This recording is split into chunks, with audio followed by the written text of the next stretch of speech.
Welcome to inspire education 001।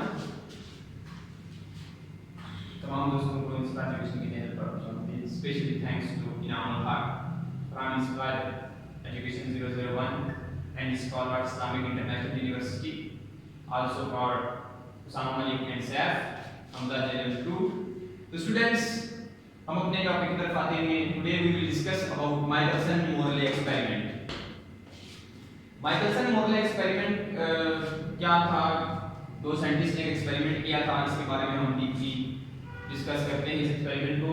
और उसके बाद सबसे पहले हम थोड़ा सा इसका इंट्रोडक्शन दे देते हैं। Who was Michelson? Students, Michelson एक अमेरिकन साइंटिस्ट थे जिन्होंने फिजिक्स की फील्ड में 1907 में नोबेल प्राइज अमेरिका के लिए हासिल किया था। तो इनको नोबेल प्राइज दिया गया था और उस नोबेल प्राइज को जो इन्होंने इनको जो नोबेल प्राइज दिया गया था उसके लिए उन्होंने माइकलसन इंटरफेरोमीटर इंट्रोड्यूस करवाया था। एक इंस्ट्रूमेंट था जिसको उन्होंने इस एक्सपेरिमेंट में यूज भी किया। उसके बाद स्टूडेंट्स, जब एक्सपेरिमेंट किया गया तो first of all we will discuss the objective of this experiment. Basically ये एक्सपेरिमेंट जो था ये हमारे पास ईथर फ्रेम की एग्जिस्टेंस को चेक करने के लिए किया गया था कि ईथर फ्रेम एग्जिस्ट और नॉट। सो स्टूडेंट्स, इससे पहले हमारे पास जो था वो लाइट को as a you can say that Einstein के जो पोस्टुलेट्स हैं और लॉरेंस थ्योरी जो भी है वो सारी इस एक्सपेरिमेंट के बाद उनको मतलब आइंस्टाइन ने ड्राइव किया या लॉरेंस ने भी, ये सारी जितनी स्पेशल थ्योरी ऑफ रिलेटिविटी या थ्योरी ऑफ रिलेटिविटी में जितना भी एक नया अंदाज से उन्होंने काम करना स्टार्ट किया, आइंस्टाइन ने अपने पोस्टुलेट्स दिए, लॉरेंस ने, तो वो सारी चीजें इस एक्सपेरिमेंट के बाद थी। तो ये जो एक्सपेरिमेंट था इसने एक रिलेटिविटी में एक नया मोड लाया और उसको एक नए दुनिया में उसको ना सेटअप किया, अपग्रेड किया। तो माइकलसन-मोरले जो साइंटिस्ट थे उनका कहना ये था या उनका ऑब्जेक्टिव ये था कि they want to check, objective was this, to measure the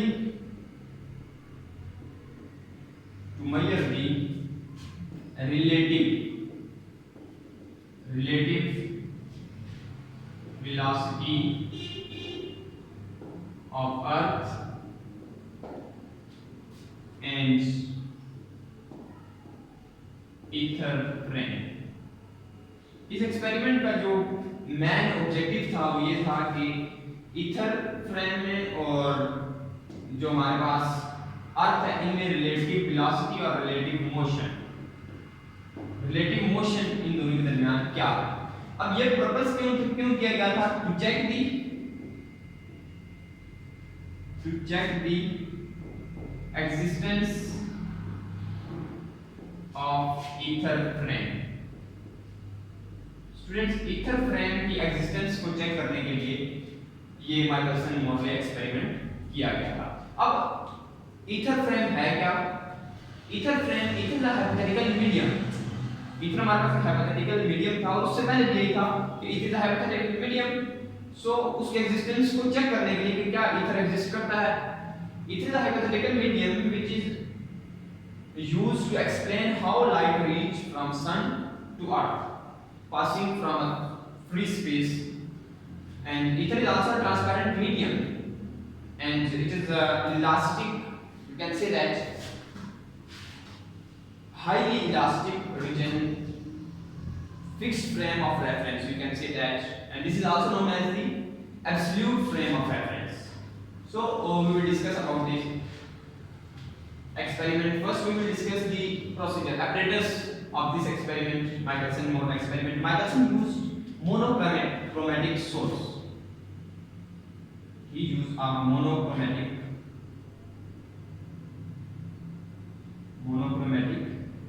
source, and इस मोनोक्रोमेटिक सोर्स से जो लाइट निकलती थी उसके लिए उसने एक यहाँ पर लेंस रखा, converging lens, to converge the light, converging lens. इसमें से लाइट को उसने कन्वर्ज किया डिफरेंट एंगल्स के ऊपर।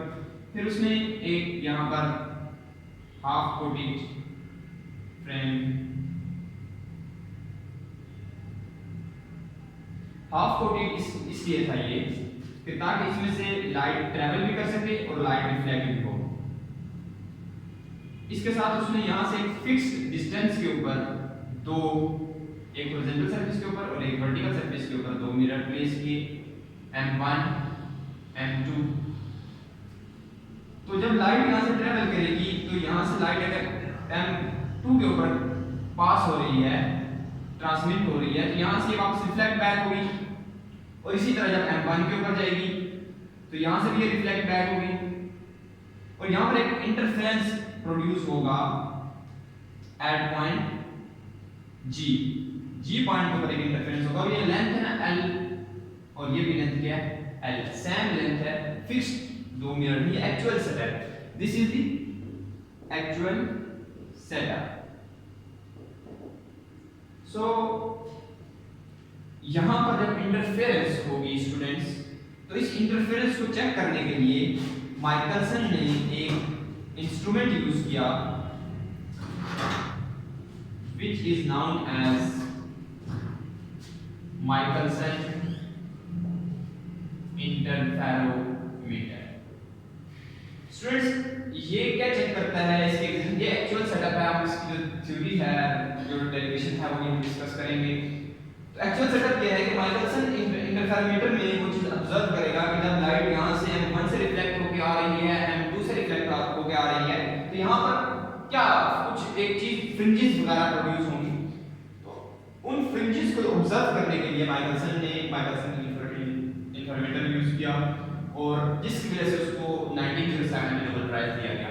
तो स्टूडेंट्स ये हमारा माइकलसन मॉडल एक्सपेरिमेंट का एक्चुअल सेटअप है। अब हम इसकी थ्योरी डिस्कस करेंगे और इसकी जो डेरिवेशन है वो इसकी डिस्कस करेंगे। तो मैं एक बार फिर रिपीट कर लेता हूं, माइकलसन मॉडल एक्सपेरिमेंट था क्या, इसके ऑब्जेक्टिव क्या थे। ऑब्जेक्टिव इसके लिए था to measure the relative motion और velocity between the earth and the ether frame, to check the existence of the ether frame। Actual setup was this, monochromatic source था हमारे पास, उसको हमने उससे लाइट पास की, एक आगे कन्वर्जिंग लेंस लगा था, उसने लाइट को कन्वर्ज किया। हमारे पास एक हाफ कोटेड स्लाइड पड़ी है, this is this slide half coated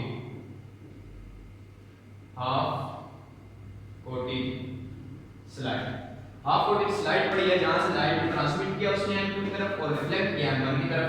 light दोनों मिरर्स से वापस रिफ्लेक्ट बैक होकर पॉइंट G के ऊपर आके इंटरफेरेंस प्रोड्यूस हुआ, और उस इंटरफेरेंस से कुछ फ्रिंजेस निकली, जिसको हमने इंटरफेरोमीटर, माइकलसन इंटरफेरोमीटर से ऑब्जर्व किया। तो स्टूडेंट्स इसके बाद अब आगे इसकी जो एक्चुअल थ्योरी है इसकी, तो इसका एक्चुअल सेटअप है, वो हम डिस्कस करते हैं।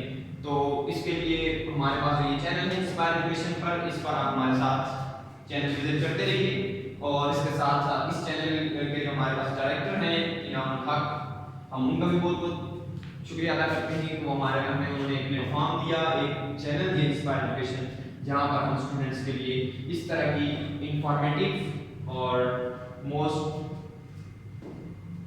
वेल एजुकेटेड, और इस तरह आप कह सकते हैं कि बहुत अच्छी वीडियोस हम स्टूडेंट्स के लिए यहाँ पर बनाते हैं। बहुत बहुत शुक्रिया।